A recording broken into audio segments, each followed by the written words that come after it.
নারী নির্যাতনের প্রতিবাদে উত্তাল ঢাকা বিশ্ববিদ্যালয় ক্যাম্পাস। ধর্ষকের সর্বোচ্চ শাস্তির দাবি তাদের।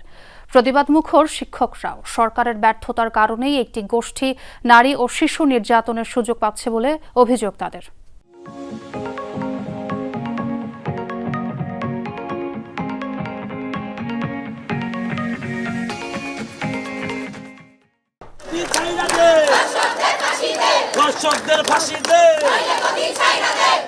নতুন বাংলাদেশে নারীদের নিরাপদ থাকার কথা থাকলেও বর্তমান পরিবেশে নারীরাই নিরাপত্তাহীন, সে কথায় স্লোগানে তুলে ধরছেন ঢাকা বিশ্ববিদ্যালয়ের শিক্ষার্থীরা। ফেস্টুন সহ প্রতিবাদ মিছিল নিয়ে বিভিন্ন বিভাগ থেকে বের হন শিক্ষার্থীরা। দাবি তুলেছেন ধর্ষকের সর্বোচ্চ শাস্তির, কেউ বা চাইছেন নিরাপদ পরিবেশ। শিক্ষার্থীরা বলছেন, নারীদের নিরাপত্তাহীনতার বিষয়টি সরকারের ব্যর্থতাকেই ইঙ্গিত করে। খুব সময় সাপেক্ষ হয়ে যায় যে এই ধর্ষকদের শাস্তির প্রক্রিয়াগুলো, এবং কার্যকরী হলেও দেখা যায় যে এক পর্যায়ে গিয়ে ধর্ষকরা মুক্তি পেয়ে যাচ্ছে বিভিন্নভাবে জামিনে।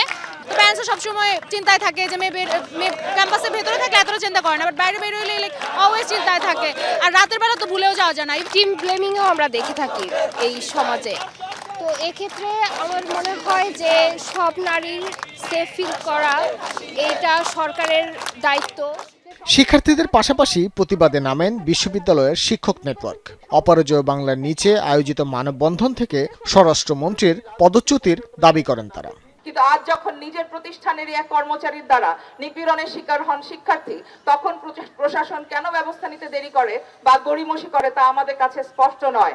ধর্মীয় লেবাসের প্রায় উন্মাদ লোকজন আমাদের দেশের সাধারণ মানুষের উপরে, নারীদের উপরে বিশেষ করে এক ধরনের পুরনো এক ফ্যাসিজমের জায়গায় যেন আরেক ফ্যাসিজম এসে হাজির হয়েছে এবং তাদের পশ্চাৎপদ ধ্যান ধারণাগুলো চাপিয়ে দিচ্ছে। ধর্মীয় গোষ্ঠী উদ্দেশ্যমূলকভাবে নারীদের পিছিয়ে রাখতে চাচ্ছে বলেও অভিযোগ ছিল তাদের। স্বরাষ্ট্র উপদেষ্টার পদত্যাগ চাচ্ছেন অনেকে এখন। আমি গত 4 মাস থেকে প্রথমে ওনার পদত্যাগ চেয়েছি, তারপরে আমি ওনার পদচ্যুতি চেয়েছি, এবং আইন উপদেষ্টা ওনার ব্যাপারে যত কম বলা যায় ততই ভালো। ওনারা দুজন কি করছেন আমরা একটা জবাবদিহিমূলক সরকার কেন পাচ্ছি না?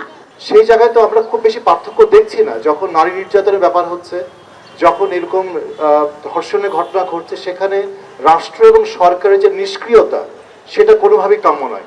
ঢাকা বিশ্ববিদ্যালয়ের শিক্ষার্থী নির্যাতনের ঘটনা পরবর্তী সময়ে বিশ্ববিদ্যালয়ের প্রশাসনের ব্যর্থতা ছিল বলেও অভিযোগ করা হয় শিক্ষক নেটওয়ার্কের পক্ষ থেকে।